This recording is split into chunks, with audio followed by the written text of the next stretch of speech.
Assalamualaikum warahmatullahi wabarakatuh. Waalaikumsalam warahmatullahi wabarakatuh. Kata saya boten pakai semangat dan boten pakai kompak. Kulo Rasul malih nggih. Mungkin ingkang jawabnya banter saged wau kados sinten mau Ibu sinten mau nggih, mugi-mugi enggal saged lunasi utami. Assalamualaikum warahmatullahi wabarakatuh. Waalaikumsalam warahmatullahi wabarakatuh. Setunggal malih salam yang jawabnya paling banter. Mugi-mugi dipun lancaraken sedanten urusane. Dipun lancaraken jodohe. Itu enggak apa-apa. Indo Gus. Mindo. Masya Allah. Jadi alhamdulillah wa inna lillahi. Masih canda. Astagfirullah.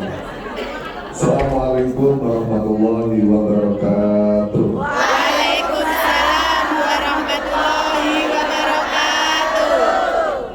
Bismillah, alhamdulillah, wassalatu wassalamu ala rasulillah Sayyidina wa maulana Muhammad ibn Abdillah wa ala alihi wa sahbihi wa maulana. Rabbi shrah li sadri wa yassir li amri wa hlul 'uqdatam min lisani yafqahu qawli.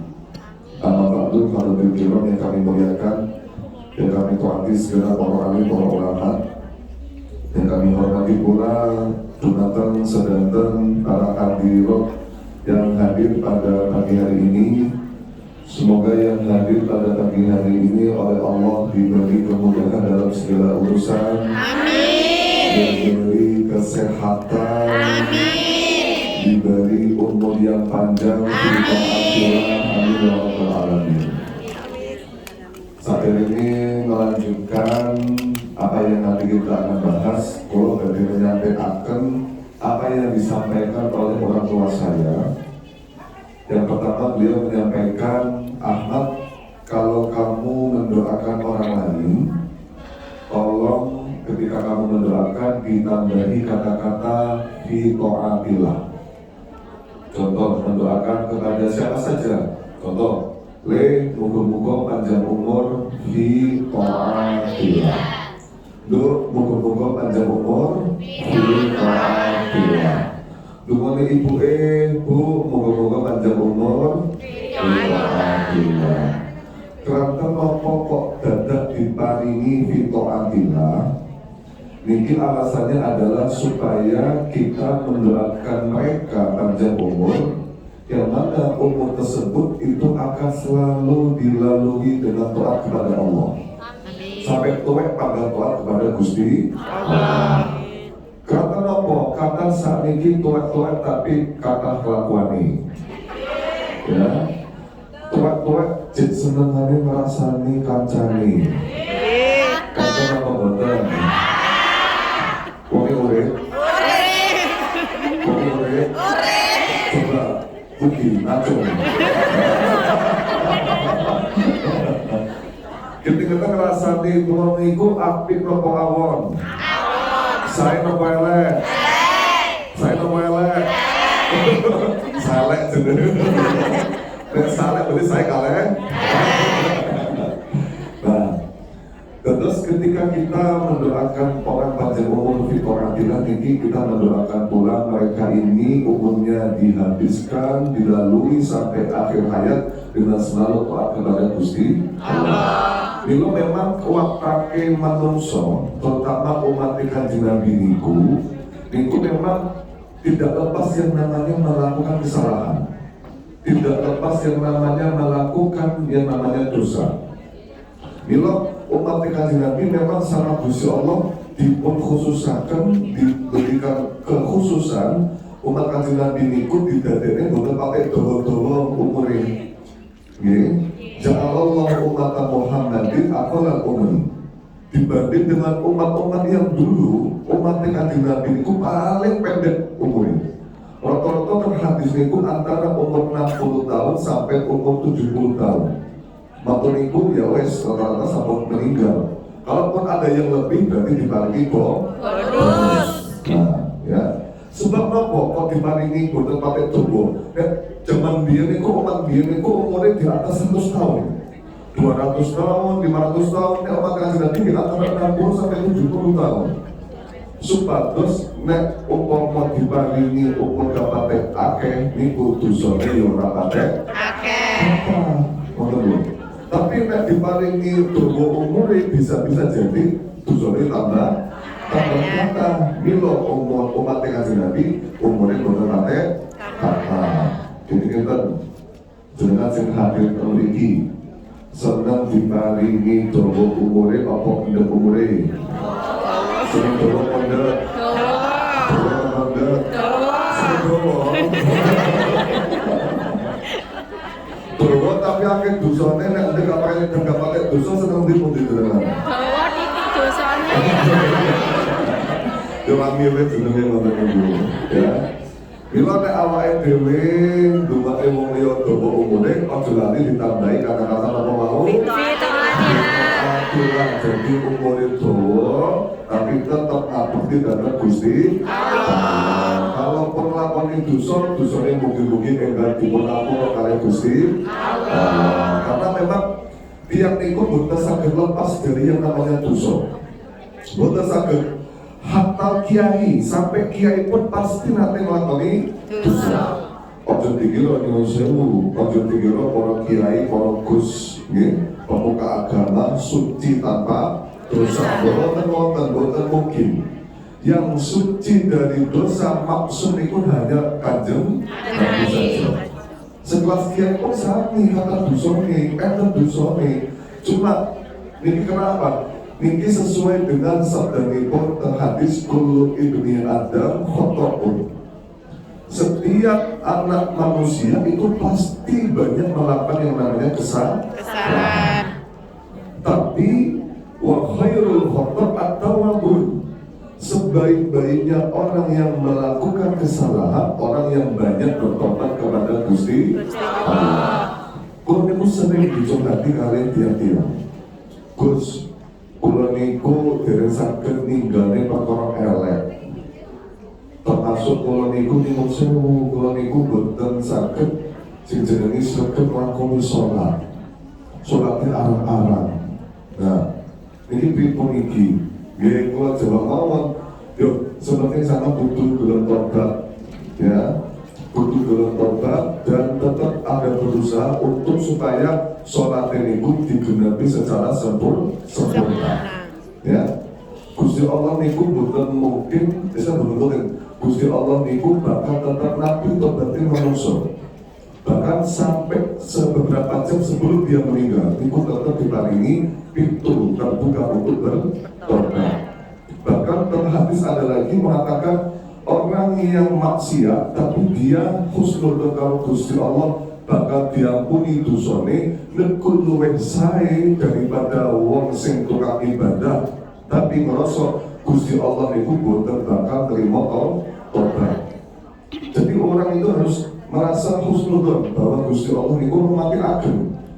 Meskipun awake dhewe dulu iso nglakoni api yo minimal awake dhewe aja ninggone perkara sing sae ya.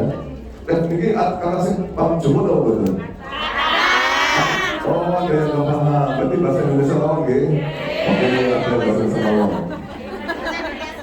Ya.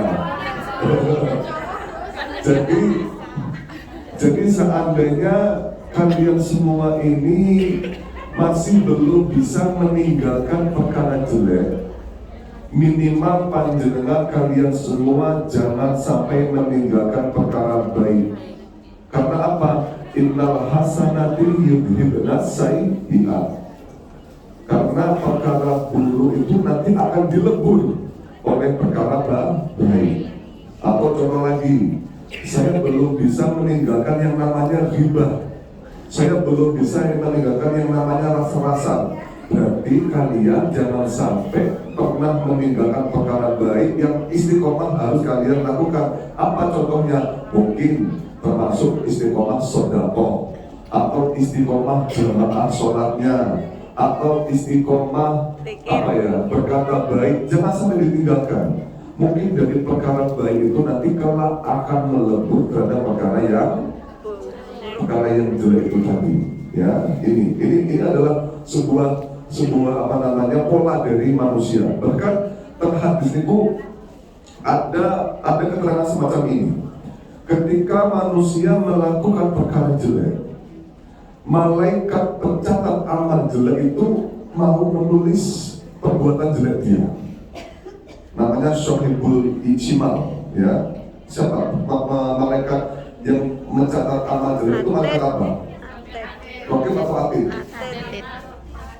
Atid ya, kalau Rokib itu amal yang baik. Nah, malaikat pencatat amal jelek itu ketika manusia melakukan perkara jelek itu langsung mau mencatat amal jelek tersebut di buku catatannya. Sedangkan waktu itu mau catat kaleng sama malaikat yang mencatat amal baik itu ditegur. Jangan dicatat dulu, ya. Jangan dicatat dulu. Mbok menawa nek bahasa Jawa malah nggih. Mbok menawa wong iki sok bakal tobat. Barangkali orang ini nanti akan bertobat kepada Allah setelah dia melakukan sebuah kesalahan. Ditunggu dulu. Ditunggu selama 5-6 jam. Ya. Baru nanti kok sampai 5 dari 6 jam kok dia belum mau bertobat, baru catat sebagai amal jelek. Ini adalah sebuah kemurahan Gusti Allah kepada kita semua, bahwa nyatanya orang muslim ketika melakukan perkara jelek, dia masih ditunggu dulu kesempatan untuk bertobat. Kalau seandainya dia langsung tobat, maka amal jelek tersebut akan terhapuskan, akan tidak dicatat sama Allah. Berbeda nanti kalau dia habis melakukan perkara jelek,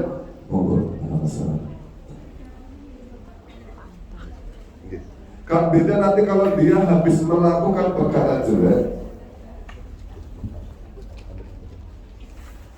Berbeda kalau dia habis melakukan perkara jelek, dia tidak mau bertobat setelah itu, maka amal jelek atau perbuatan jelek tersebut akan tercatat secara resmi di dalam buku catatannya. Ya, milo panjenengan setelah kok rasa-rasa kalau bolong-bolong langsung muni astagfirullahaladzim.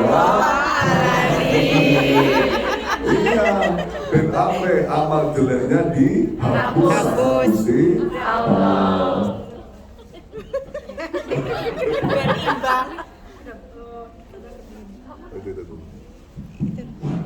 Tapi rasa-rasa niku termasuk hakul adami. Iya. Jadi hakul adami dengan hakullah itu beda. Kalau panjenengan semisal panjenengan nyuwun sewu hakullah, contohnya semisal hakullah, semisal nyuwun sewu minum khamar misalnya. Kira hakullah tidak ada hubungannya dengan orang lain. Kalau tidak ada hubungan orang lain, kita dengan taubat dan nasuhan istighfar beres.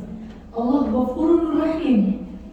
Tapi kalau hakul adami, ini kaitannya harus minta orangnya. Dimana rasa-rasa ini sebenarnya hakul adami. Sebenarnya rotot berat. Melalui begini kitab-kitab menikah diterangkan kalau riba. Bagaimana kita supaya halal? Karena kita makan daging haram nih, akhirnya berhadukum ayat kulalah mari maitan. Makan daging haram. Gimana mau halal? Caranya tetap harus minta maaf sama yang bersangkutan. Jadi memang Iya, bersangkutan minta maafnya. Bersangkutan itu belum tentu lagi ngerasain. minta maafnya melalui berusaha detail betul apa. Yang penting global. Aku pernah melakukan sambian pokoknya sembarang-barang. Aku cuma halalin, betul gak sakit? Main aman itu. Kalau panjenengan betul sakit, belas. Kalau ini boleh bagi nyuwun ngapro orang iso soalnya terlalu banyak yang ngerasain ini. Yang saya mau ini betul tips dari ulama diputarkan dalam kitab Inalatul Duja insyaallah. Syarah Safinatul Najah itu diputarkan setelah sholat panjenengan membaca istighfarnya. Astaghfirullahaladzim. Nah ini astagfirullah, biasanya kan ya kali astaghfirullahaladzim, alladzi la ilaha illa huwal hayyul qayyum wa atubu ilaihi 3 kali. Terus yang terakhir astaghfirullahaladzim li wa liwalidayya wa li ashabil huquqil wajibati alayya wa li ashabil huquqil wajibati alayya. Itu dirutinakan. Insyaallah mangke, saya ulangi lagi. Astaghfirullahaladzim li wa liwalidayya wa li ashabil huquqil wajibati alayya. Kalau mau dilanjutkan bagus. Wa li masyayikhi wa jami'il muslimin wal muslimat wal mu'minina wal mu'minat al ahya'i minhum wal amwat. Ini videonya diulang-ulang insyaallah hafal. Dari ashabil huquqil wajibati alayya artinya juga aku memintakan ampunan untuk semua orang yang haknya sebenarnya masih wajib aku bayar kepada mereka. Nanti kalau kita rutin mau sedikit ba'dal maktubah setelah sholat, insya Allah karena kita sudah rutin minta maaf, minta ampunan untuk mereka, nanti mereka mau menghalalkan apa yang sebelumnya tidak halal bagi kita. Bahkan hakul adami itu estu, ya, jangan dianggap gampang atau enteng yang namanya hakul adami. Panjenengan kok meninggal masih mempunyai tanggungan terhadap Adam, anak Adam atau manusia yang lain, meskipun tanggungannya itu remeh sedikit, jenengan tidak akan bisa masuk surga. Ya, dan hakul adami kadang dianggap remeh. Contoh, ketika kita main ke rumahnya orang, terus ada air minum di dalam rumah. Jenengan tanpa meminta izin, jenengan langsung minum. Ya, tanpa meminta izin, jenengan langsung minum, terus jenengan keluar pulang tanpa meminta izin dulu orang yang pemilik rumah, maka ikut termasuk hakul adami. Ya, bahkan ada lagi orang tua saya itu menceritakan kayak gini, termasuk hakul adami juga. Waktu itu saya naik mobil di Indonesia, mau putar balik. Lah, putar baliknya itu di halamannya orang. Ya, kata orang tua saya, Ahmad jangan putar balik di sana. Minta izin dulu yang pemilik rumah. Takutnya apa? Takutnya orang pemilik rumah itu tidak mengizinkan kita putar balik di depan rumahnya. Ya. Bahkan ada lagi yang lebih unik lagi. Saya pernah suatu saat saya jalan-jalan di sawah. Ya, di Mongkok ada sawah, ya? Di mana? Oh ya Allah, berarti kalau sing desa yang gimana? Nah, jadi pas pulang lapar-lapar sawah, kalian rencang pulau sama teman saya. Kemudian teman saya itu jangan seperti itu loh. Meludah.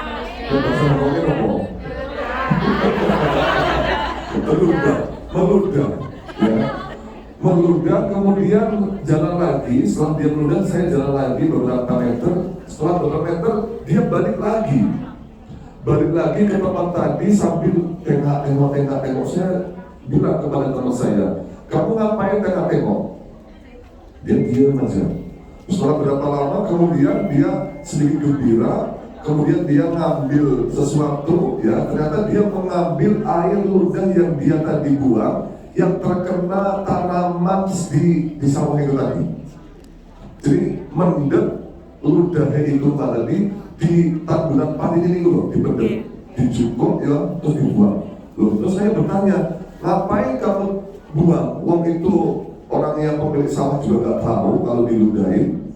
Jawabnya, iya kalau nggak tahu. Kalau tahu dan pemilik sawah tidak ridho sama saya tidak akan bisa masuk surga. Ya, makanya jangan meremehkan yang namanya hakul adami. Ada lagi satu lagi, ya, orang tua saya juga sering mengajarkan. Dulu tahun 2022 haji itu belum ada yang namanya handphone kayak gini, belum ada. Foto itu masih pakai foto kris, kotak itu, pakai kotak itu. kami anak-anak yang di Indonesia bilang kepada orang tua, nih, Mbak, kalau haji nanti jangan lupa foto sama turis, saya bilang gitu. Nah, setelah pulang ya, saya lihat di belakang dicetak, kok gak ada turis dari orang-orang Nigeria, orang-orang kulit hitam. Nah, terus orang tua saya bilang, saya nggak mau foto sama orang kulit hitam. Takutnya apa? Ketika nanti saya foto, pasti orang yang melihat foto itu akan menertawakan. Karena matanya manusia itu kalau lihat-lihat aneh itu, ini orang kulitnya apa sih wajah gitu. Ya. Nah, ini yang biasanya kayak gitu loh. Ini manusia kok ya yang kalau malam-malam kelihatan cuma giginya aja. Ya. Nah ini makanya manusia kayak gitu. Apalagi warga Indonesia terlalu menertawakan hal-hal yang sifatnya rasis. Nah kalau maaf, kalau kita menertawakan dia, ini berarti kita sudah mempunyai yang namanya hakul adami. Dan cara yang paling bisa waktu itu ya, yakni kita harus meminta maaf. Terus pertanyaannya, kalau orang luar negeri migran dan kita nggak tahu alamatnya mana, cara meminta maaf itu bagaimana? Ya makanya orang tua saya nggak berani foto dengan orang-orang yang semacam itu. Nah ini termasuk hakul adami. Maka pentingnya bagi kita ya tadi mengucapkan atau mendoakan kepada orang lain dengan mata fitoratillah supaya kita nanti juga akan diberi oleh Allah balasan baik supaya kita juga senantiasa, karena mendoakan orang lain itu otomatis juga mendoakan kita sendiri. Okay? Termasuk mendoakan diri. Contoh, jangan dimone, ya Allah moga-moga Allah udah diwang sugih. Nah, itu doa itu balik kepada kita sendiri. Tapi nyuwun sewu, dan diwang sugih itu bukan enak. Bukan enak, tak ada nih. Dan diwang sugih bukan sudah bukan. Saya ngeten, kalau kok muni bukan enak ngeten nggih, kalau sajane ngeten. Benjing awake dhewe teng akhirat niku besok kita di akhirat ada yang namanya hisab. Ada yang namanya hisab. Hisab itu perhitungan amal. Walatus alunna yauma idzin 'anil. Jadi nanti ketika nanti di akhirat kita akan ditanyai semua nikmat yang pernah kita dapatkan. Nah, nanti ketika contoh ada orang kaya, namanya contoh saja ya, Pak Agus. Ya. Karena Agus lagi viral ya. Agus lagi viral. Nah, Agus betul katanya. Nah, Pak Agus ini orang kaya, crazy rich, ya. Ketika mau masuk surga, Pak Agus itu ditanyai sama malaikat. Pak Agus, kamu selama ini di dunia punya nikmat apa saja? Apa nikmat yang kamu peroleh? Nikmat apa saja yang kamu peroleh di dunia? Kan ditanyain. Saya ini orang kaya malaikat, saya punya semuanya. Saya orang crazy rich katanya Pak Agus. Oke, kalau kamu orang kaya, kamu selama di dunia apa saja yang kamu dapatkan? Saya di dunia saya dapat mobil 4 malaikat. Motor saya 4, tanah saya 40 hektar, rumah saya 4, sepeda saya 4, handphone saya 4, istri saya 4.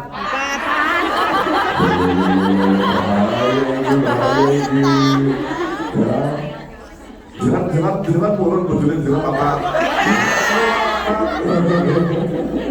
Nah, masih jibai kantor lagi. Nah, setelah ini akhirnya kan tadi kan mobilnya 4 ya. Akhirnya kata malaikat, udah mobil 4 tadi mereknya apa saja Pak Agus? Mereknya Innova, yang pertama Innova. Oke, Innova ini pernah kamu pakai kemana saja Pak Agus? Ya pernah saya kemana-mana, saya pakai pengajian, ya. Kamu beli pakai uang apa? Ya. Ini tanggal 1 Januari ini pergi ke Nganjuk. Ini kemana ini? Jalan-jalan ke istri muda ini. Kayak selapu sih, jangan ini bukan orang malaikat. Ulah betul sakit. Ya ada catatannya.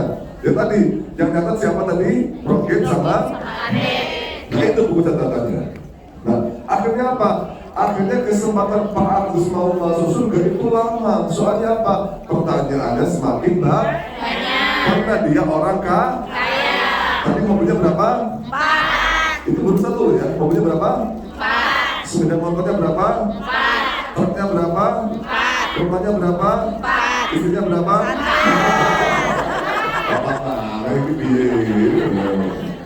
Apa nah, ini akhirnya kesempatan Pak Agus mau masuk surga lama. Makanya sahabatnya kanjeng Nabi Muhammad SAW, namanya sahabat Abdurrahman Al-Auf. Beliau sahabat kanjeng Nabi yang paling kaya.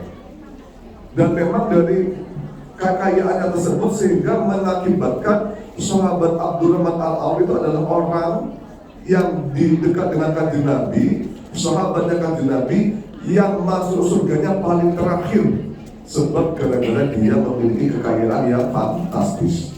Nah, itu sahabat Abdurrahman Al-Auf. Bedo mana kalau seumpama orangnya itu gak punya apa-apa alias wong kiri. Ketika mereka bertanya, kamu punya apa saja Agus? Saya gak punya apa-apa. Ya sudah, kalau surga cepat. Pertanyaan mana? Kira-kira jenengan pengen cepat mlebu surga apa suwi mlebu surga nih? Cepat mlebu kiri dong. Ayo, pengen cepat mlebu surga tapi kiri atau suwi mlebu surga tapi sugih? Cepat tapi sugih. Orang kiri nggak suwi juga nih. Dua saya mohon maaf. Kita diberi oleh Allah kekayaan, diberi oleh Allah rezeki yang cukup, itu termasuk min jumlati, termasuk dari golongan kita ini adalah diberi kemuliaan juga oleh Allah. Cuman gini, kata orang tua saya, ketika kamu diberi kekayaan oleh Allah, diberi kecukupan keuangan oleh Allah, maka niatkan apa yang kamu punya, diniatkan untuk menghormati tamu. Diniatkan apa yang kamu punya untuk menghormati ulama, jangan untuk menghormati diri sendiri. Jangan untuk dipakai untuk bersenang-senang diri. Diniati untuk menghormati orang lain. Contoh, kalau ada tamu datang ke rumah saya, biar terhormati, biar tamunya nggak super, biar tamunya merasa nyaman, saya bikin rumah yang bagus, saya bikin ruang tamu yang baik, supaya nanti apa? Tamu yang datang ke rumah saya bisa menikmati secara tenang, nyaman, ya. Maka inilah ketika kita niatkan kita punya harta yang berlebih, kita jadi orang kaya, ketika diniati untuk menghormati tamu, maka insya Allah semua yang kita miliki ini biwairi hisab. Tidak ada hisab untuk orang-orang yang kekayaannya untuk diniati menghormati tamu, menghormati ulama, ya. Kalau ada kiai siapa yang datang ke rumah saya punya rumah, saya punya mobil, saya pinjamkan, ya, maka insya Allah ini tidak ada hisab. Maka inilah yang perlu diperhatikan bagi panjenengan semua, bahwa kita di dunia ini, ya, kita di dunia ini kayak berupa kekayaan semuanya itu hanyalah sebuah titipan saja. Bahkan kata orang tua saya, bisa jadi Allah memberikan rezeki yang lebih bagi dia, itu tujuannya supaya dia ini bisa memberikan atau menggunakan kekayaan tersebut untuk bisa diberikan orang yang membutuhkan. Ya, jadi awake dhewe nek bahasa Jawane, awake dhewe cuma dari tempat transitnya bergotok. Sebenarnya harta itu adalah milik orang lain. Nah, maka karena ini tadi panitia nih Bu, ini mau cuma mukadimah mau, ya, hanya mukadimah saja, ya. Masalahnya apa? Masalahnya kita nanti akan membahas pada sesi pertama ini tentang permasalahan fikih, ya, tentang permasalahan fikih yang mungkin relate itu, yang mungkin fakta, ya, fakta ketika kita berada di luar negeri, ya, berlaku di luar negeri. Nanti ada yang namanya bagaimana hubungan kita dengan soal bersuci, najis, sholat, dan mungkin nanti makanan halal, ya. Terus nanti juga akan membahas masalah lansia, ya. Bagaimana cara kita merawat lansia dengan baik, terutama ada juga yang mungkin kita merawat lansia yang mahram, lawan jenis, ya. Ada gak? Ada lagi bagaimana kalau kita disuruh masak sewu daging B2 sama majikan kita, bagaimana cara kita mensucikannya, nanti kita akan bahas. Oke, kita pertama nanti akan bahas sesi pertama dengan Saudara Asina akan membahas tentang masalah cara mensucikan najis. Soalnya apa? Soalnya kalau panjenengan kan Indonesia umumnya, jenengan kan satu harinya kan selalu berinteraksi dengan non muslim, ya. Kayak cuciannya kan bareng dengan non muslim, masakannya juga, piringannya juga. Ini bagaimana cara mensikapinya, ini juga harus tahu. Soalnya apa? Tidak siapnya panjenengan dalam bersuci berarti nanti akan mengakibatkan kualitas ibadahnya panjenengan. Ketika ibadah panjenengan kok tidak siap, kok berkurang, nah ini makom kita, derajat kita, tempat kita di sisi Tuhan juga akan berkurang. Nah, maka harus hati-hati. Monggo. Assalamualaikum warahmatullahi wabarakatuh. Waalaikumsalam warahmatullahi wabarakatuh. Alhamdulillahirabbil alamin wassalatu wassalamu ala asyrofil anbiya wal mursalin wa ala alihi wa sahbihi ajma'in. Rabbi shrah li sadri wa yassir li amri wahlul 'uqdatam min lisani yafqahu qawli. Rabbi shrah li sadri wa yassir li amri wahlul 'uqdatam min lisani yafqahu qawli. Rabbi shrah li sadri wa yassir li amri wahlul 'uqdatam min lisani yafqahu qawli. Amma ba'du, yang kami muliakan segenap panitia penyelenggara kajian pada pagi hari ini, yang kami muliakan seluruh ibu-ibu yang hadir dan ada bapak-bapak. Yang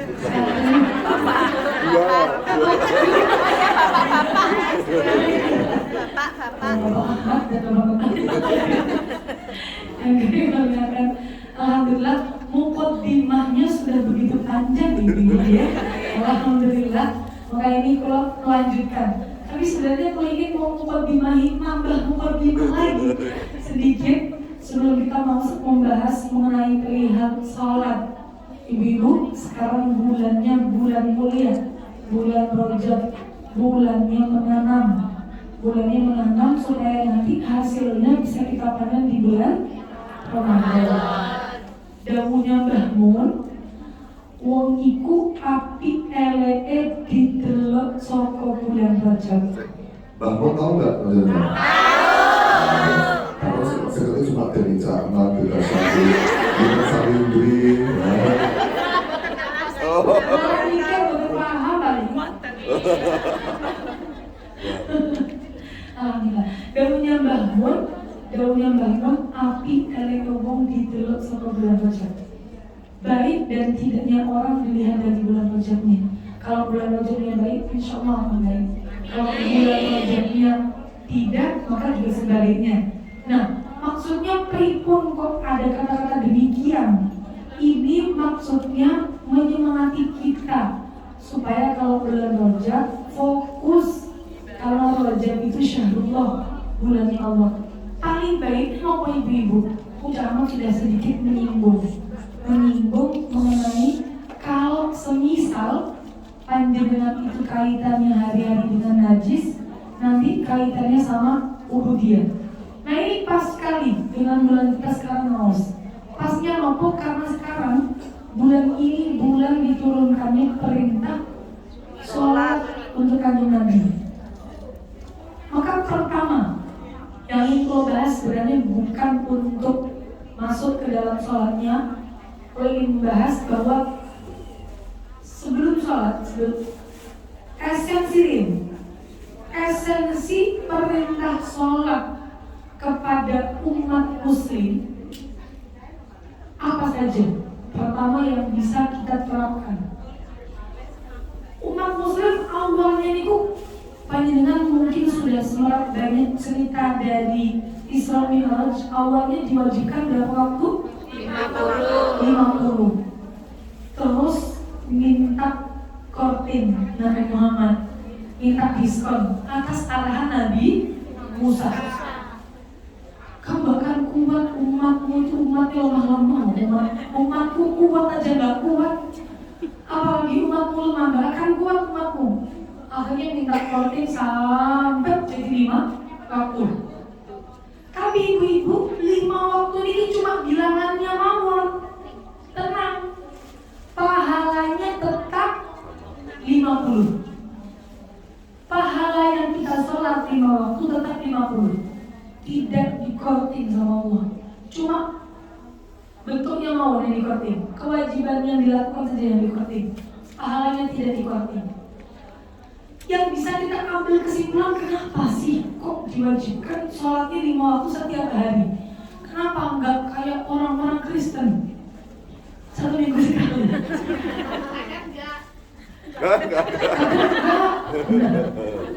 Ada yang sebulan sekali. Sekali malah kita setiap hari, bahkan 5 waktu.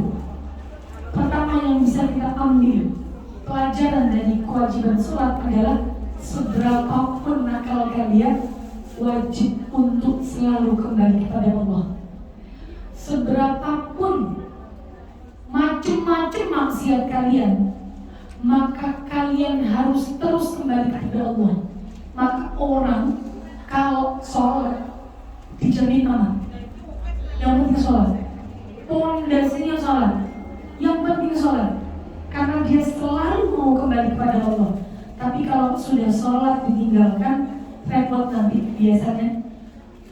Kebaikan ibu-ibu dan keburukan itu antara satu dengan yang lainnya, itu bersaudara, saling berhubungan. Jadi kalau semisal buruk kita melakukan keburukan, maka akan menarik keburukan yang lainnya. Sama halnya yang kebaikan, kita istiqomah satu kebaikan akan menarik kebaikan-kebaikan yang lainnya. Maka ini yang perlu untuk kita pahami pertama, esensi dari kewajiban sholat. Amalkan dari wa'udawuh di awal, kullu binadam khotta'un wa kullu khotta'ina at-tawwabun. Wong menungso, umat muslim diciptakan sama Allah, ya mesti tukang bikin salah. Tukang bikin salah, sama Allah jawab khotta'un, sukanya bikin salah. Tapi yang paling baik dari mereka yang suka bikin salah adalah mereka yang suka bertaubat. Dan ini yang kita usahakan, yang ini suka bertaubat. Lalu kaitannya kali kalau ingin menanggapi makan mau jauh hakul adami juga, bahwa itu sulit, ini penting bahwa Allah itu kalau jauh hakul adami ibu. Sanes hakul muslim, sanes bukan hakul muslim. Sehingga maksudnya apa? Kita berkewajiban untuk baik bukan hanya kepada sesama umat Islam saja, tapi juga kepada seluruh umat manusia. Wah, minta bisa. Kalau hutangnya sama umat muslim dibayar, tapi kalau hutangnya sama non muslim, wah, gak usah kan? Kamu semua aja nanti masuk neraka. Oh, benar beda deh. Mikirnya apa nanti kalau punya pikiran demikian?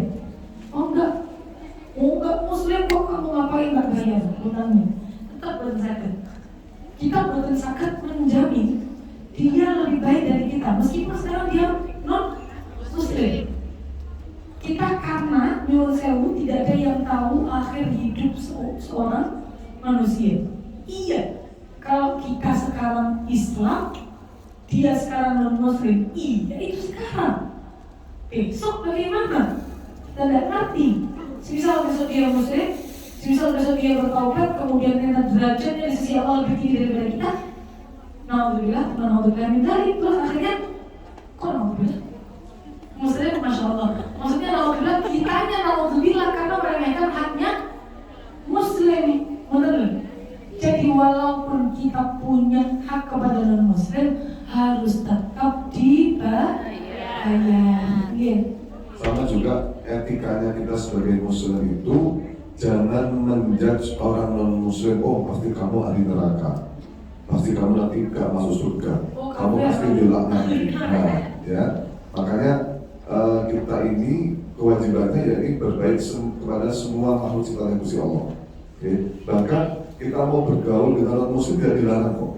Di Al-Quran dikatakan la yanhakumullahu 'anil ladzina lam yuqatilukum wa lam yukhrijukum min diyarikum an tabarruhum wa tuqsitu ilaihim.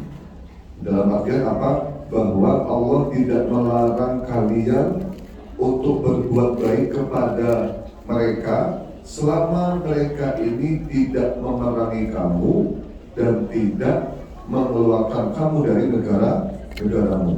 Ya, selama orang non-muslim tidak memerangi kita, kita tidak boleh untuk memerangi mereka. Maka kayak tukang-tukang ISIS membom itu nggak boleh, ya, haram itu hukumnya. Ya. Siap, kalau kita ke Fa'inna a'udhama wasilatin yataqarrabu ilallah ba'da tauhidihi huwa hiya as-salatu al-mafruḍah. Wasilah kita mendekat kepada Allah paling cepat setelah kita iman adalah dengan sholat. Jadi kalau penting untuk menyampaikan ini pertama kali. Karena nyuwun sewu, kemarin waktu tenggene kalau 1 minggu yang lalu baru dari Taiwan sama problemnya juga sholat. Mereka kalau pekerja itu sholatnya bingung mereka. Iya, karena ada yang kerja breaknya itu sama 12 sebelum masuk zuhur, terus dikasih kesempatan sholat lagi itu jam maghrib, isya. Berarti kayak ada pertanyaan, boleh nggak kita tidak, bukan menjamak bahasanya, tidak melakukan zuhur asal maghrib. Karena kita masih diberi waktu begitu isya. Itu laki-laki atau kalau perempuan. di sini juga wonten. Iya.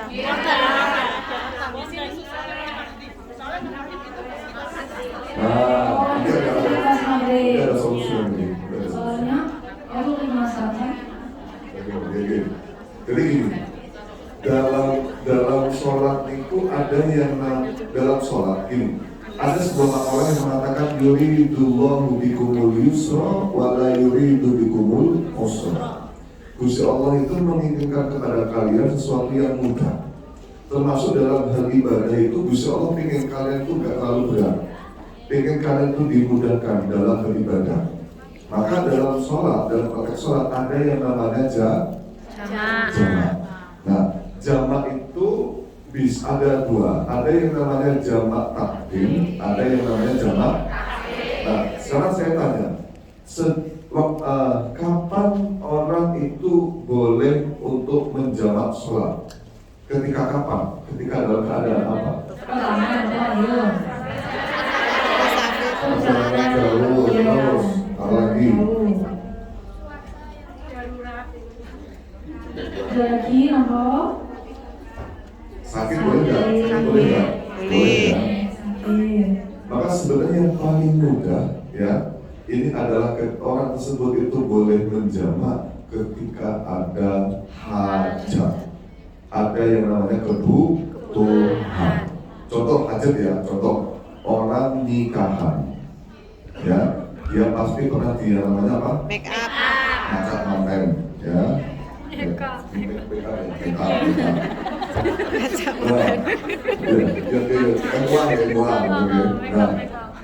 Sedangkan dia di make up jam 10 pagi, ya, tentunya kan dia sudah masuk duluan, kan kamu belum habis itu, masa langsung dihapus untuk sholat kan? Emang bukan boleh make up kadang yo mahal, ya, 2 juta, 3 juta, ya, bahkan ada yang 50 juta, ada 20 juta. Nggak apa-apa itu. Nah, ini maka termasuk kita melaksanakan yang namanya pernikahan itu termasuk kategori hajat. Berarti kita boleh untuk menjamak sholat kepada jamaah takfir, ya, betul. Lalu kayak juga sama ketika kita prosesnya seperti tadi dengan bekerja itu juga termasuk daripada hajat. Maka kalau seandainya panjenengan kok sholatnya itu maghribnya lewat, maka dengan niat pertama kali di dalam waktu sholat maghrib, saya niat untuk jamak. Kenapa? Syarat jamak takhir itu apa? Harus niat di waktu yang contoh, zuhur sama asar, waktu pertamanya apa? Tapi dia wajib untuk niat jamak takhir di waktu. Kalau dia nggak sampai niat, maka hukumnya zuhur qadha. Ya, contoh, dengan lagi kerja di maghrib, dengan lupa untuk niat jamak takhir, terus masuk waktu isya, dengan nggak boleh jamak takhir, nggak boleh karena dengan belum niat jamak takhir di waktu yang pertama, waktu maghrib, ya. Tapi harus untuk niat jamak takhir, ya. Ya, gampangnya saya niat jamak takhir, ya. Saya niat jamak takhir saja, ya.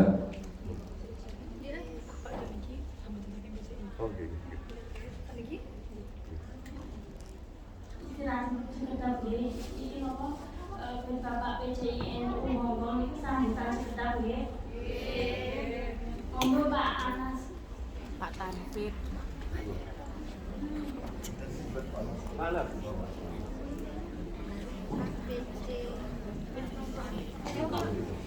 Assalamualaikum warahmatullahi wabarakatuh. Waalaikumsalam warahmatullahi wabarakatuh. Bismillahirrahmanirrahim.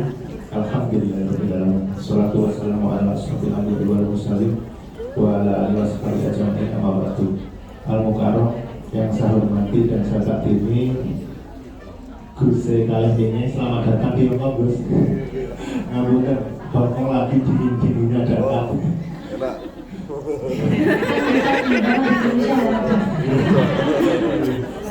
Ngapunten ini tadi kula sak konco dari teman-teman PKP Channel agak terlambat karena memang kegiatan kami di kantor itu ada kegiatan ngaji itu sekalian ya. Jadi memang itu yang diprioritaskan dan insya Allah nanti setelah ini teman-teman dari PCNO juga ingin ngundang dari Gus Reza juga, tapi insya Allah mungkin bulan Alhamdulillah. Amin. bulan apa? Teman-teman nanti yang khususnya warga Nahdien yang ada di Hongkong itu tetap mendapatkan siraman rohani karena memang kami Gus kebetulan teman-teman yang di sini itu dari hari Senin sampai hari Sabtu itu kena pressure majikan. Jadi minggu itu biasanya yang inginnya tadi Gus ngurungokne daun-daun guse, daun kiai. Gue orang ngono biasanya dolan dhewe. Dolan enggak ada duit. Enggak ada, guys. Mungkin itu saja Gus, saya nggak bisa terlalu panjang biar teman-teman ini demen monggo disuwuk dan podo. Jangan mungkin tenanan, eling anak bojo aja nggak kene. Kerja sini ala duit ya. Sinten niku, Pak? Sinten Pak niku, Pak? Mungkin itu saja Gus. Ngapunten kata monggo kula aturi dengan nyuwun teman-teman yang ada di Hongkong berarti jalan lurus. Pak Rizky Niwa nyenggo kenangan nggih. Semangat nggih. Assalamualaikum warahmatullahi wabarakatuh.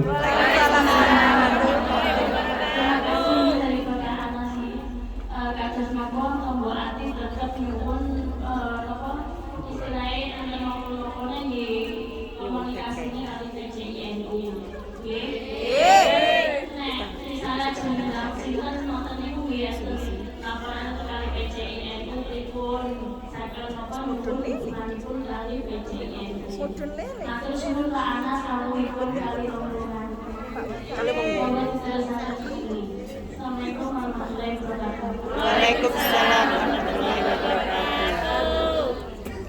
Continue jamak nih ibu. Ini soalnya berkaitan dengan sholat seharian. Enak. Jamak bukan ada 3 alasan yang boleh kita lakukan berulang-ulang. Maksudnya enak. Ya boleh dijadikan kebiasaan. Itu jamak lisafar pergian. Bepergian itu enten 2 macam. Enten pergi yang dekat, enten pergi yang jauh. Kalau yang jauh dalam keterangan ulama itu batasnya 2 marhalah. 2 marhalah itu kalau kilometeran 80, 82, 86 macam-macam. 82. Tingkat paling dekat ini 82, yang paling aman. Jangan ambil yang 82 km. Ini kalau 82 km semua orang sepakat boleh kamu jamak, gak masalah, kamu udah bepergian jauh. Kan 82 km. Tapi kalau yang bepergiannya yang dekat, itu hanya sebagian pendapat dari para ulama yang memperbolehkan untuk jamak. Dan kalau rincikan supaya masyarakat paham konsepnya. Yang kedua sakit. Kalau sakit itu kan sakit kalau misal dia sholatnya niku berulang kali, 5 kali, bikin sakitnya nambah parah karena dia tidak bisa kena air berulang kali, sehingga makanya ada kebolehan jamak. Tapi kalau sakitnya misal nyun sewu, sakitnya sakit gigi. Ya sakit gigi mawon dia sih bukan jalan kemana-mana. Ya masa mau jamak, gak ada dampaknya kena air, gak ada dampaknya sholat, maka ya berarti kalau demikian tidak boleh. Atau sakit hati melihat si dia nikah dengan orang lain. Ya, nampak sulman numpak turkan, diperjuangkan malam ini sing anyar.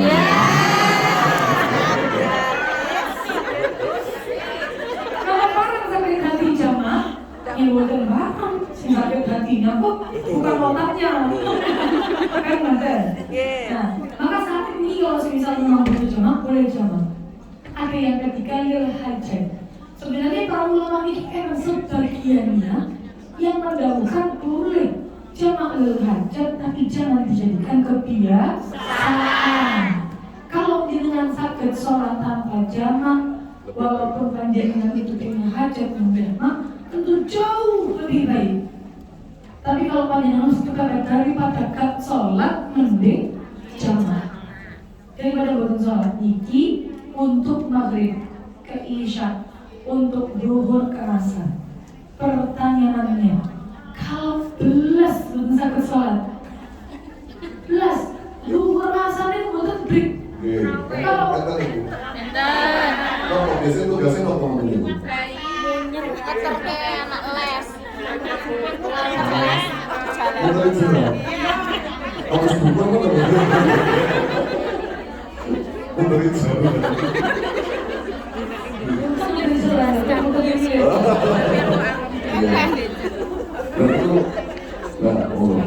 Nah, menawi buat saged blas, niku mangke saged kok menawi datang fikih ibu-ibu hanya ada satu solusi, yaitu adalah sholat li hurmatil waqti.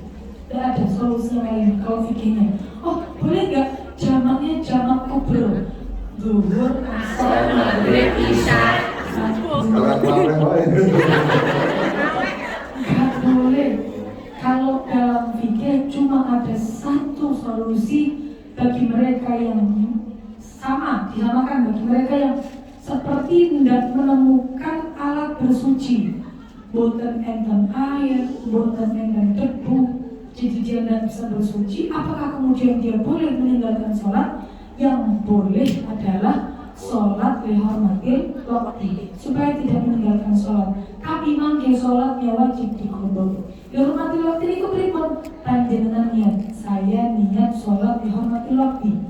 Kalau tidak sakit sholat secara bentuknya orang sholat, gitu. Yang penting hatinya niat sholat dihormatil waktu. Kasus perjalanan ke pesawat itu nih loh. Nah, pesawat. Contoh dengan dari jam 11 Indonesia nih, terus sampai lagi jam malam misal 8 malam misal. Mungkin sampai negara tujuan yang 8 malam akhirnya kan zuhur, asar. Zuhur, asar, pokok maghrib saya jamak takhir. Oke. Kalau bisa jamak terakhir, lebih baik jamak terakhir. Tapi kalau yang zuhur asar mungkin pun hilang nih waktunya sholatnya, maka harus disolat dalam matil. Jadi, saya kasih paham ibu. terkait safar juga nih. Safar itu bepergian.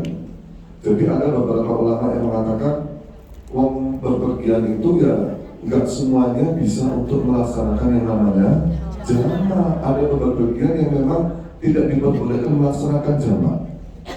Jadi di bepergian itu ada namanya maksiat fis safar, ada maksiat bis safar. Pakai fa, pakai ba. Apa bedanya? Gitu. Kalau maksiat fis safar, dia lungo traveling ke negara orang atau pergi ke negara orang, dia tujuannya pertama adalah tujuan baik untuk traveling, untuk hiburan, untuk vacation ke Disneyland contoh mungkin ya, misalkan Disneyland gua, temen gua anak gua nurutin awal, nah terus tiba-tiba di tengah jalan dia itu sama Allah dalam bukan sama Allah ya, jadi kan dalam takdirnya lakukan maksiat. Tiba-tiba dia di tengah jalan itu, di tengah perjalanan itu dia tiba-tiba mau minum bir, atau bunuh orang, atau ya alhamdulillah, atau melihat kupu-kupu berjalan. Nah, terus nggak tolong ya, tolong kalian, tolong.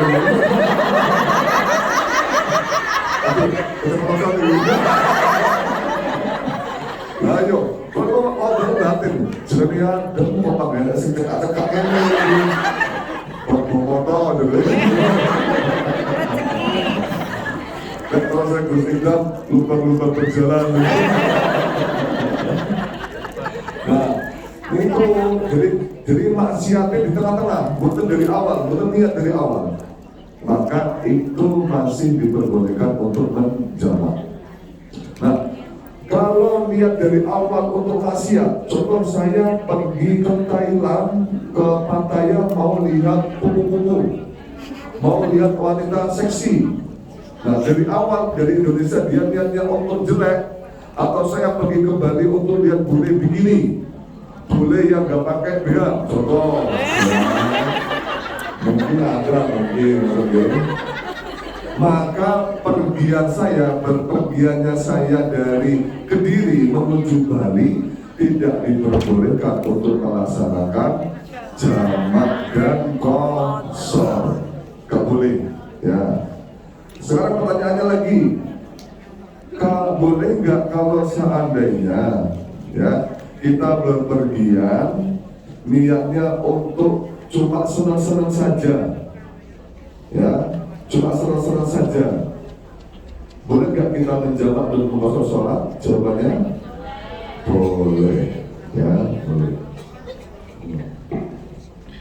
Kalau lanjutkan Ibu, kita kembali ke laptop tadi Jawa sebelum bahas jamak. Kita di sana membahas tentang esensi sholat diterapkan dalam kehidupan. Pertama, bahwa setiap manusia berapapun nakalnya dia harus selalu terus kembali kepada Allah. Selanjutnya, bahwa di dalam sholat, dan kalau surat di dalam Al-Quran wonten ayat Inna sholata tanha 'anil fahsya'i wal munkar. Dan kemudian dia mengkomentari, sholat katanya bisa mencegah perbuatan buruk dan perbuatan jelek. Tapi kok saya sholat tetap maksiat? Tapi kok saya sholat tetap kayak gini aja hidupnya? Nego. Pertama, yang perlu dipahami, barangkali andaikan dia tidak sholat, maksiatnya jauh lebih besar daripada yang dia lakukan sekarang. Yang kedua, kalau memang sholat tidak bisa merubah kehidupannya, jangan-jangan bukan karena sholatnya yang salah, tapi sholatnya dia belum sesuai dengan syarat rukunnya sholat. Ibu-ibu, makanya dan sama di awal bahwa kaitan panjenengan sebagai seorang umat muslim, apalagi perempuan, dengan ibadah itu sangat-sangat besar. Sangat-sangat besar. Bisa berdampak pada kehidupan. Ibadah kita ini sangat berdampak pada kehidupan. Jadi semisal sholatnya benar membuatkan harus dicek, wudhunya benar membuatkan harus dicek. Nah kita di sini sama kaitannya kali najis. Sami semerap sedoyongi bahwa najis itu termasuk salah satu hal yang mencegah keabsahan sholat. Karena salah satu syarat dari sholat itu harus suci dari najis. Najis dan juga hadas kecil, hadas besar.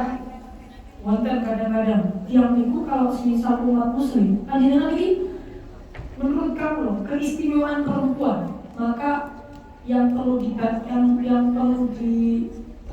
itu sebenarnya temanya kebalik. Perempuan istimewa, yaitu adalah panjenengan setuju. Kenapa saya katakan istimewa? Karena pronaus.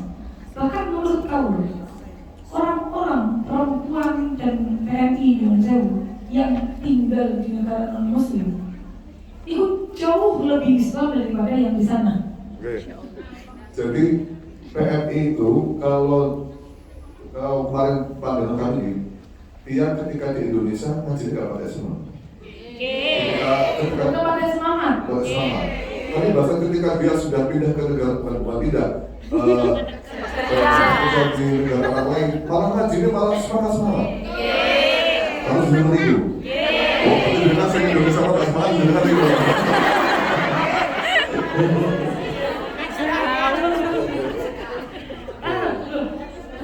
Panjenengan berpikir ribut mas, lewat Indonesia ribut. Makanya ribut malah jalan-jalan. Jadi orang yang bilang perempuan istimewa itu panjenengan setuju karena mas.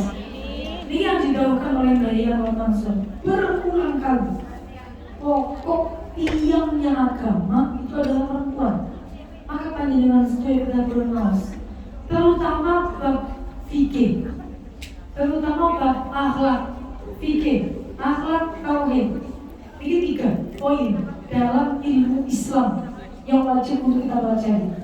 Yun sewu, kalau dalam Islamnya bukan tauhid, bukan belajar tauhid, mudah sekali untuk yang namanya lepas iman Islamnya.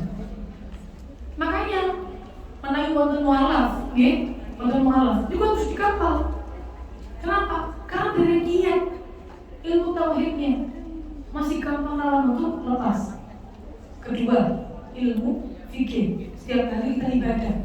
Ribon semangat sah dan tidak ibadah kalau tidak dengan belajar. Yang ketiga, akhlak. Akhlak karena hubungan kita dengan orang lain, dengan manusia, dengan Allah. Itu semuanya perlu yang namanya ilmu akhlak. Ini penting sangat. Sehingga makanya sama mau dahulu tentang berkaitannya najis niki dengan sholat, dan sekarang sholat itu adalah wasilah yang paling dekat kita untuk mendekatkan diri kepada Allah, paling cepat.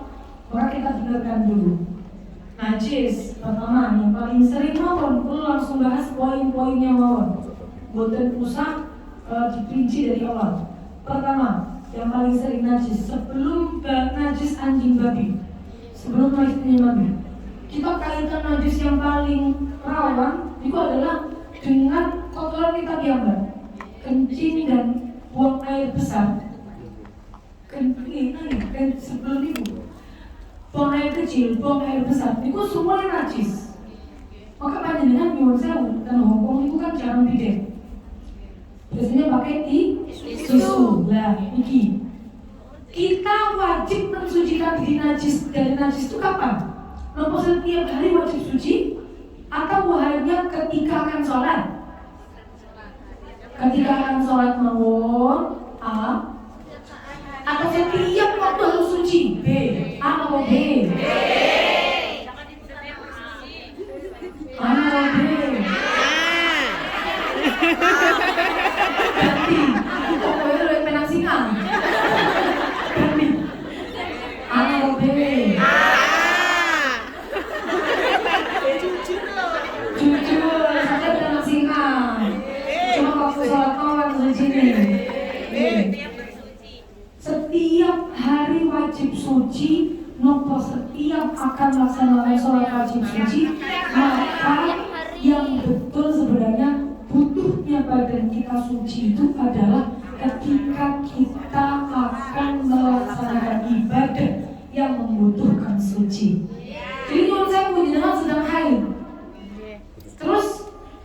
panjenengan betul darah dan budi-budi. Ini kan? Atau panjenengan ketembusan semisal. Bajunya najis, baju langsung ganti badan.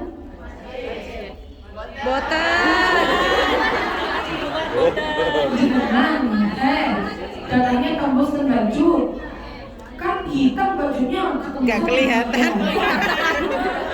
Wajib langsung ganti badan. Biasanya jenengan langsung ganti badan kalau ganti.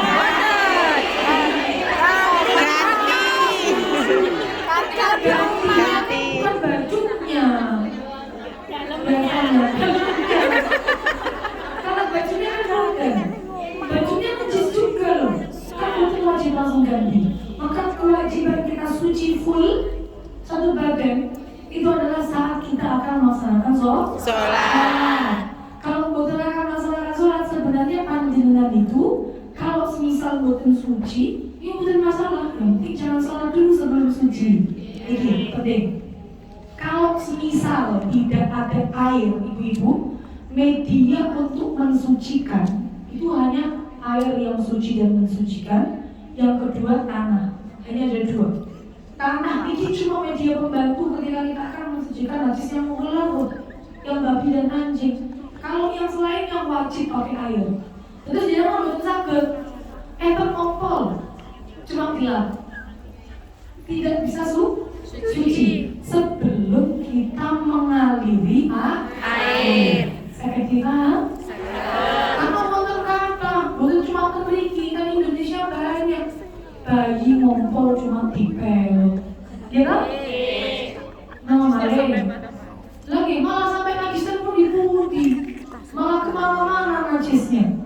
Seharusnya kalau najis, misal bukan anjing dan babi, ya sudah kita bersihkan dulu najisnya, langsung digayur, dibersihkan dulu najisnya sampai hilang rasa, bau, warna, baru setelah hilang dikebyur sampai rata airnya, dialirkan air.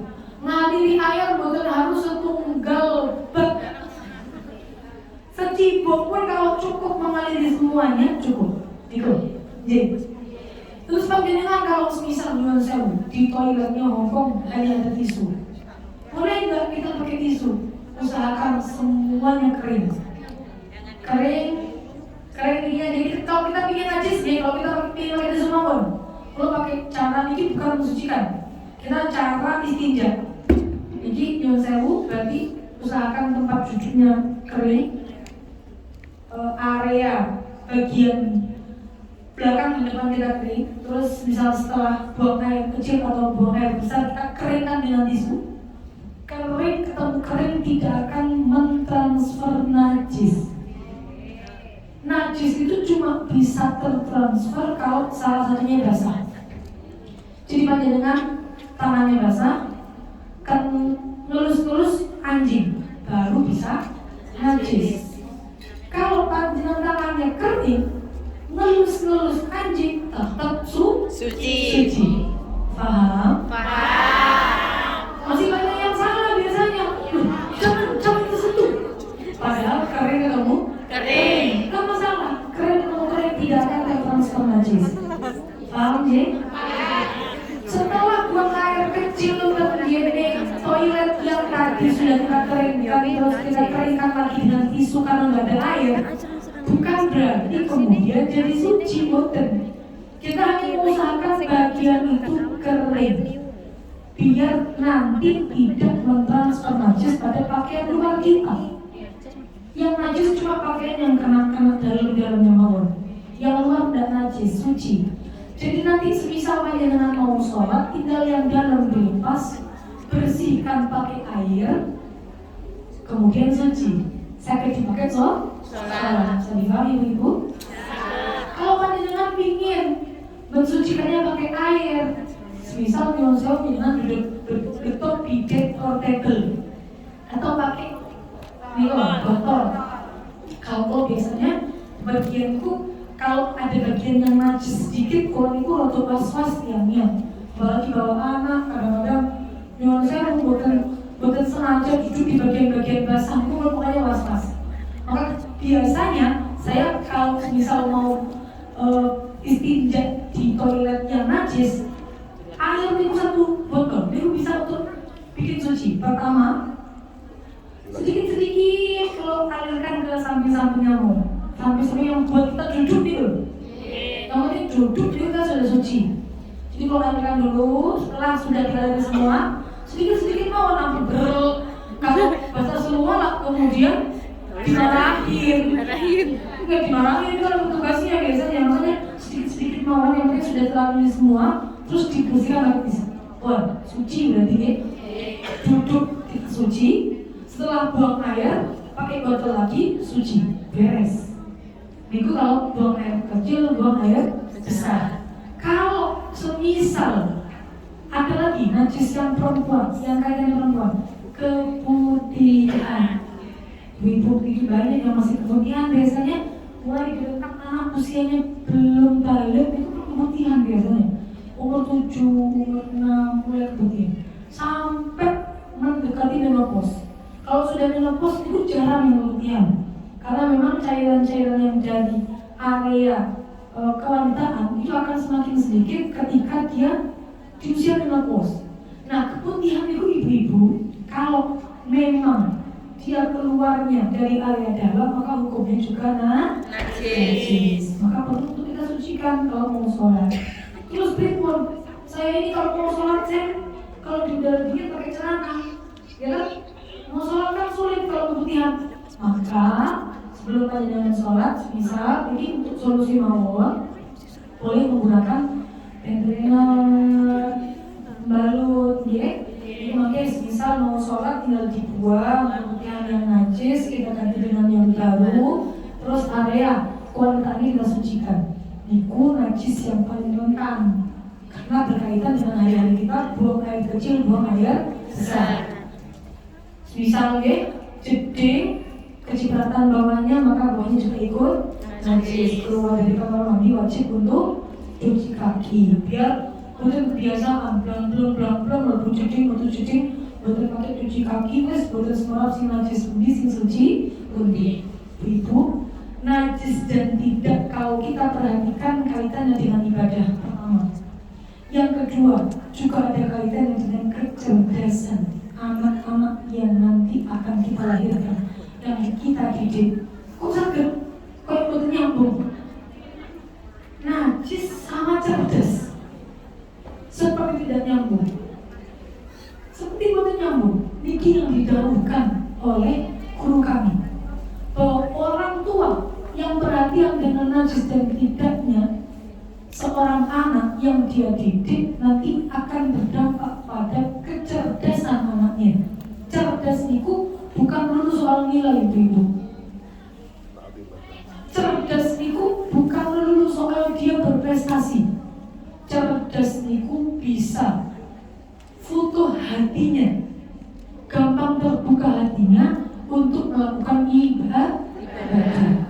Kadang kayak anak-anak kecil, bayi usia 3 tahun, 4 tahun, 12 tahun, ya baby pampers, kalau lihat semuanya cuma diganti pampersnya kok tanpa dijahit, itu juga perlu perhatian itu, ya. Bayi juga sama, ya. Jadi kalau bisa dari kecil ketika kita sudah punya bayi sampai kita ladeni terakhir itu, kalau bisa anak itu diusahakan untuk selalu bersuci ketika. Berhati-hati dalam hal suci dan najisnya. Selanjutnya, ini kan najis yang hari-hari. Ada najis yang biasa kita lakukan di sini, yang kaitannya dengan najis mughalladhah, anjing dan babi. Yang kalau dalam kitab, itu biasanya kalau panjenengan naos, dengan Google, dengan buka kitabnya, cara mensucikannya pasti pakai debu dari 7 basuhannya. Jadi, terus ada muncul masalah. Kalau nggak bisa pakai debu pripun? Kalau semisal pakai debu kita nggak bisa bagaimana? Karena ini hidup semisal tidak ada nih, tanah itu nggak ada. Pokok yang tanah itu masih ada, sebagian masih susah ya. Tapi susah. Maka di sini pertama, kalau carikan solusi yang paling aman dari dulu pertama. Sekarang ada namanya ibu-ibu sabun tohara. Beres, kandungannya ada tanahnya. Itu cukup sekali untuk menggantikan tanah dalam mensucikan najis. Kedua, kalau berikan solusi contoh, sabun haram ini produknya Indonesia. Orang Indonesia. Kalau di Hongkong yang sabun haram, gak semua orang mau jual. Mau order di Indonesia, gak semua orang bisa beli. Maka andaikan kita di sini, bukan ada sabun haram, kemudian gak ada tanah, ribut. Kita mau sholat padahal. Mau sholat ini kalau gak sucikan sekarang, gimana caranya? Maka ada sebagian pendapat ulama yang mengatakan tanah boleh diganti dengan sabun. Kecuali ini tanah boleh diganti dengan sabun, tapi basuhan yang tetap 7 kali. Paham? Ya. Sekarang itu muncul permasalahan lagi. Kan manusia itu problematik. Masalah, muncul masalah mau. Kita masalah balik. Apartemen koloni kulit didamel sucian 7 kali. Entek banyak. Ya kan mahal. Oh bayar. Bayar. Mahal. Majikan yang bayar. Yang sebisa, yang sewu. Jangan hidupnya majikannya dalam air kantor segede. Ini kalau buat nyiram pintu 7 habis. Kalau malah nggak bisa wudhu, terus bagaimana? Kalau malah nggak bisa mandi besar, misal panjenengan atau mandi besar, terus bagaimana caranya? Maka panjenengan bisa mengamalkan namanya qaul terakhir, qaul solusi. Ini hanya boleh dipakai untuk sesekali mawon, bahwa ada ulama yang berpendapat najisnya anjing babi niku sama dengan najis yang lainnya kalau mensucikan cukup 1 kali basuhan saja. Sangat dipakai untuk namanya qaul solusi, boleh untuk qaul pilihan terakhir daripada boten sholat. Gak usah sucian, berarti aku gak usah sholat. Nah itu malah bahaya. Mending pakai qaul solusi tapi tetap sholat. Sampai dipahami ibu-ibu. Terus muncul lagi kadang-kadang kita niku kaitannya kalau majikan. Kalau misal kita ingin pakai perabot rumah makan, perabot rumahnya majikan, perabot makannya majikan, niku nanti kita ragu suci atau najis, suci atau tidak. Maka pripun memakai perabotnya non muslim, apakah ada pendapat keterangan para ulama mengenai hal ini? Kalau kita ragu suatu hal itu najis atau suci, maka hukumnya sebenarnya adalah suci. Karena ada satu kaidah al-yaqin la yuzalu bisyak. Al-aslu baqa'u makana la makana. Ini kan ibu-ibu, panjenengan kalau nggak ngertos ragu, ini ada piring dimajikan bersih, ini najis apa suci? Jangan-jangan tadi dipakai buat makan babi, misal. Panjenengan belum semerap. Kalau najis ya, nggak semerap. Tahunya jangan bersih, tapi mamang najis atau suci. Maka boleh dipakai, tapi hukumnya makruh. Saya gimana? Makruh itu dosa nggak kalau kita melakukan? Dosa benar? Tidak. Tapi tidak disukai oleh Allah. Begitu. Tapi bukan masalah dipakai. Beda halnya kalau panjenengan semerap betul suci, walaupun milik non-muslim, maka hukumnya tidak makruh dipakai. Contoh, saya sendiri yang nyuci kok tadi suci sudah. Ya kalau saya pakai nggak masalah, berarti tidak makruh dan boleh. Nah ini kekaitannya kalau misal dengan perabot atau dengan tempat sholat. Contoh panjenengan sholat di hotel, kalau nggak panjenengan kalau misal di hotel atau nyewa apartemen atau nyewa biasanya di sini nopo atau panjenengan di suatu tempat mau sholat. Kalau ke hotel panjenengan anggap hotel di dalam kamarnya suci atau najis? Suci atau najis? Padahal saat ini mungkin ada non muslim yang tidak di sana. Ada yang nggak tahu najis, gimana begini? Suci atau najis? Tetap suci.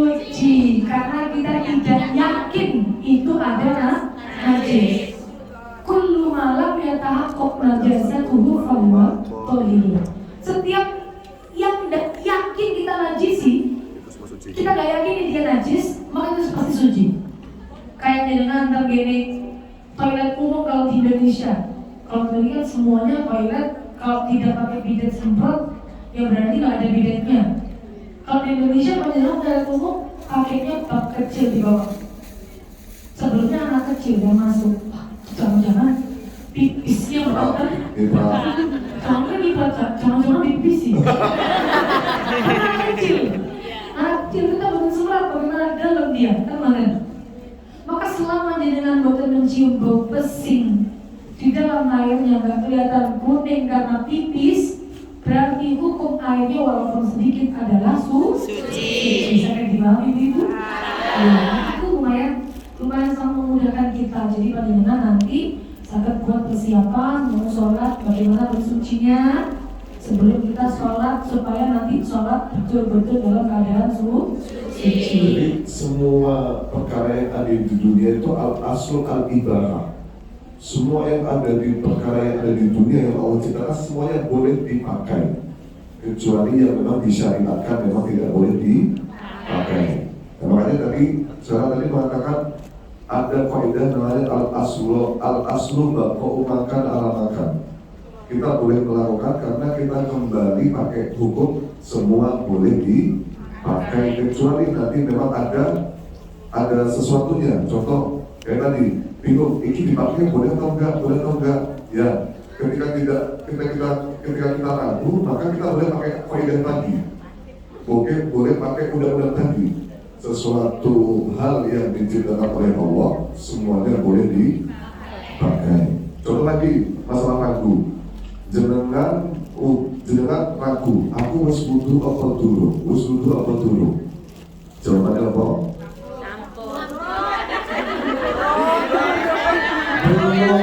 Kita kembalikan kepada hukum asal, kita belum. Nek soal jenengan wudu.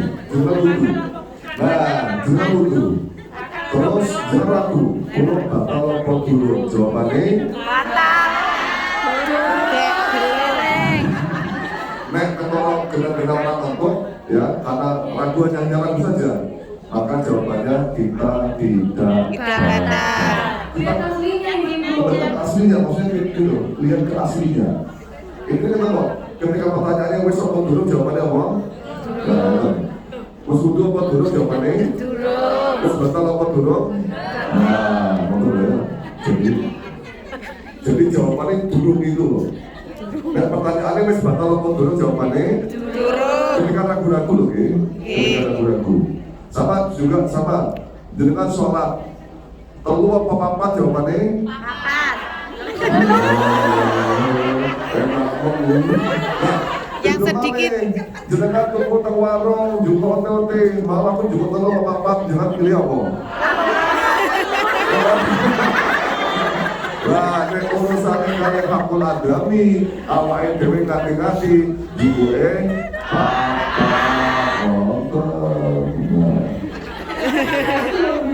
sholat 3 rakaat apa 4 rakaat berarti 3. Tapi kalau bayar 3 OTOT atau 4 OTOT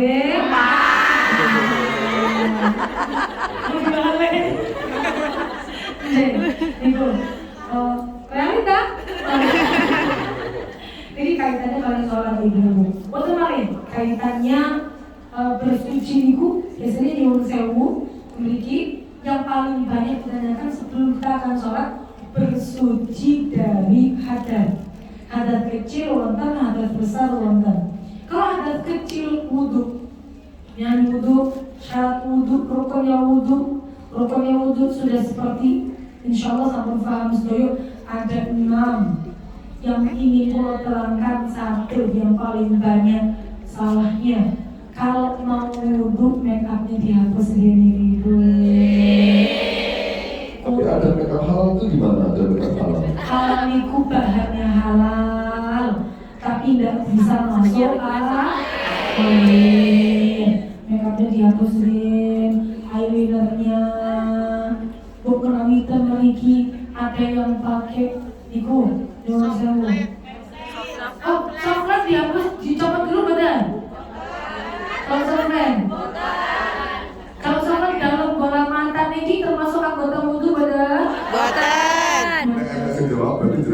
wudu gini.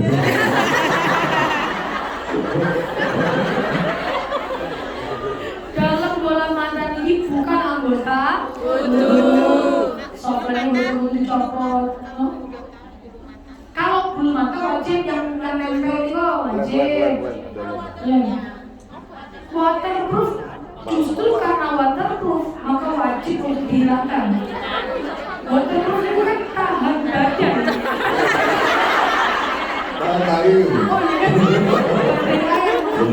Dipakai wudu 5 kali tidak hilang. Gak tembus. Dipakai kena air 5 kali tidak tembus. Nah itu justru malah harus dihilangkan. Kalau laki-laki itu pomade, ya, pomade paham ya? Gel Ya, gel rambut itu juga sama kayak make up itu hukumnya. Harus dihilangkan kalau itu. Terus sering, terus yang kedua, ini sering banget dibahas. Air yang nyampe itu harus air yang mutlak. Air yang mutlak itu berarti airnya masih murni, bukan kecampuran dengan sesuatu yang lain. Contoh, sabun. Contoh kalau saya bilang dari wudu cuci muka pakai facial wash, gitu? Terus langsung wudu, langsung niat, basuhan kita langsung niat. Nawa itu wudu habisnya kan niat memang di basuhan pertama. Tapi kalau basuhan pertamanya masih air sabun maka belum mencukupi syarat wudu. Sama halnya dengan mandi besar. Kalau mandi besar sampai dialiri gitu kan, sabunnya maka belum teraliri air yang cukup untuk menghilangkan hadasnya. Berarti harus diulang basuhannya, bukan mandinya. Jadi kalau saya mandi, boleh nggak mandi besar pakai sabun? Boleh. Yang penting ada air yang tidak tercampur sabun yang sudah mengenai tubuh. Yang bukan paham itu panjenengan ngirit air. Setelah sabunan, pokok sabunnya hilang langsung dan tidak ada air yang murni sama sekali yang kemudian mengaliri itu tubuh. Paham J? Ini yang sering. Ingkang nomor selanjutnya yang perlu ambil poin-poinnya mau wudu. Ibu kalau tambah dengan kalau wudu membasuh muka. J? Membasuh muka. Kalau tanya rambut godeknya dibasuh betul. Dibasuh. Rambut api-apinya dibasuh betul. Dibasuh. Langkung Islami daripada yang di Indonesia. Ya kan suka ngaji itu. Suka ngaji soalnya hebat dari. Ya Sel. Niki kalau perempuan rambut hati-hatinya rambutnya panjang. Nih, ini kan baru bapak nih. Kalau bagi praktek belum sakit. Betul kita sebelah. Ini kalau yang nyesel bapak, kamu lihat lagi Pak. Nyesel, ini live. Betul tinggal. Video orang. Video sama live.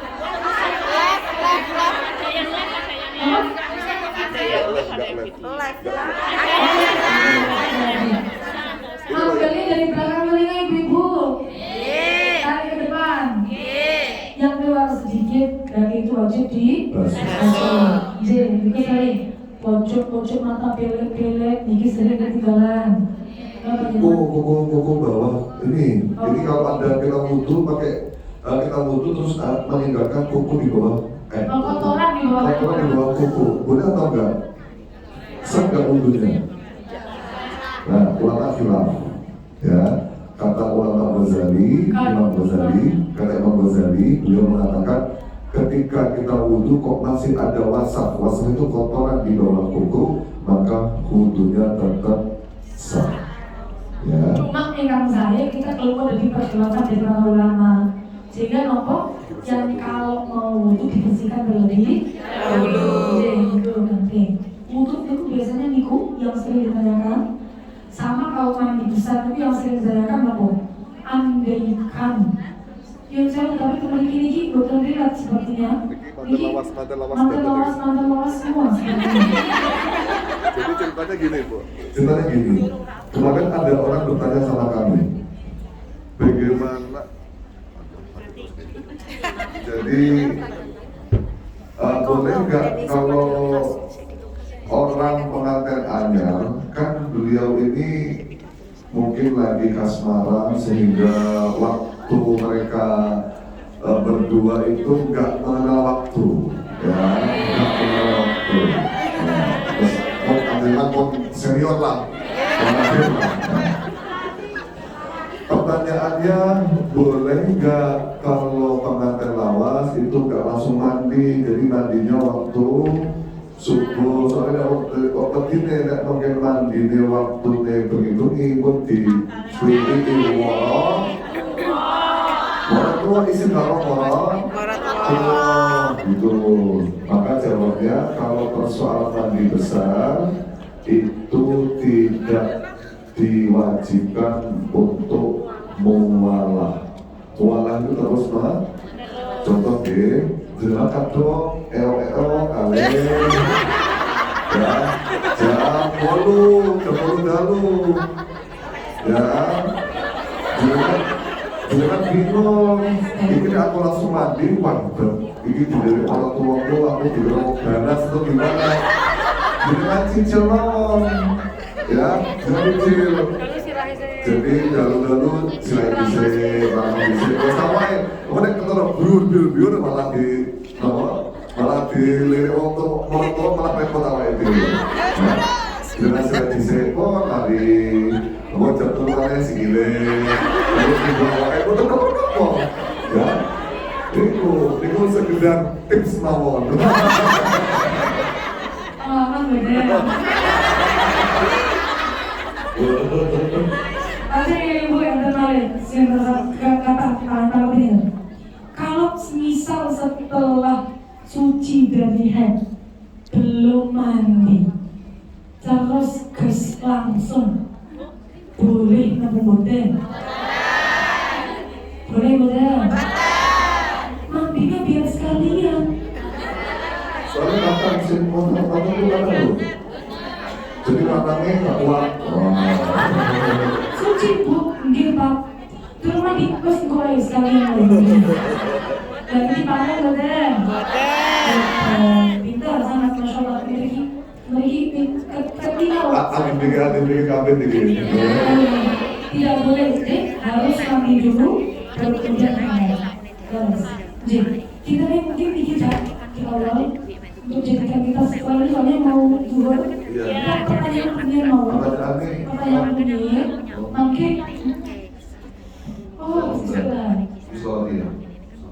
Oke, kalau begitu mungkin istirahat ini ya. Dua jam lagi. Jam 1. Nanti Turunnya jam 1. kalau jam 12.33, nanti 3 kali berdua. Terus mungkin berikutnya di buku pembahasannya kasih waktu beberapa. Mungkin kita bahas dan juga tanya jawab setelah break.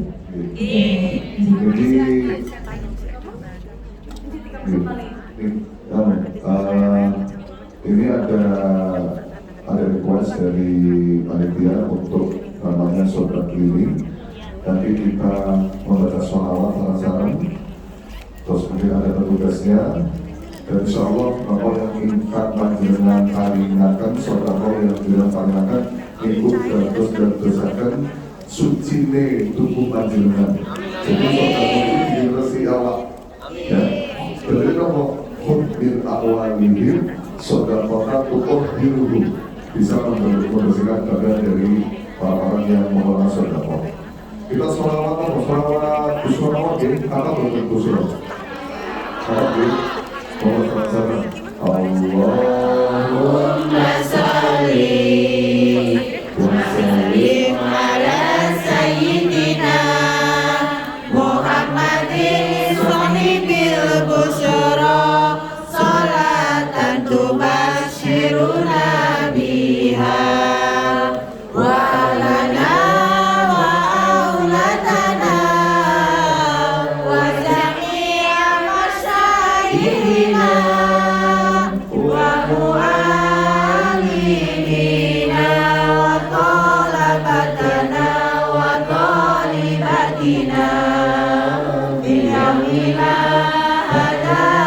Ila yaumil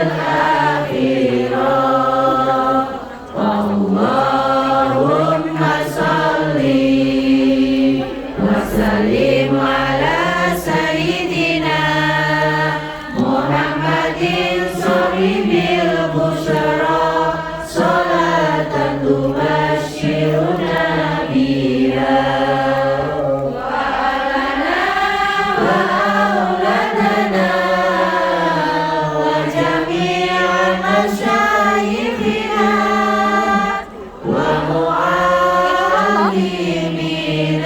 wa talabatana wa talibatina ila ila yaumil akhirah.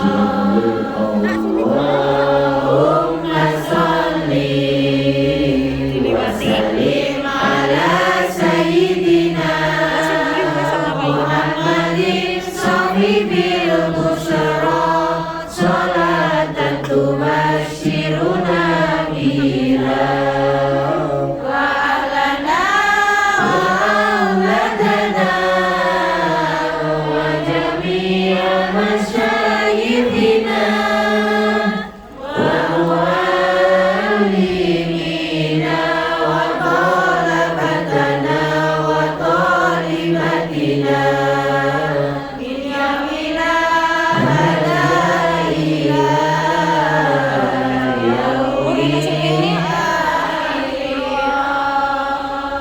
Sama tadi. Iya tadi. Sama. Orang tili bang. Mungkin Iya kok. nanti untuk sesi kedua ada pertanyaan plus nanti akan sedikit bahas masalah makanan halal plus sholat sedikit mau nanti kita lebih banyak interaksi tanya jawab. Untuk sesi tanya jawab nanti ada kenal-kenalan dari panitia nih.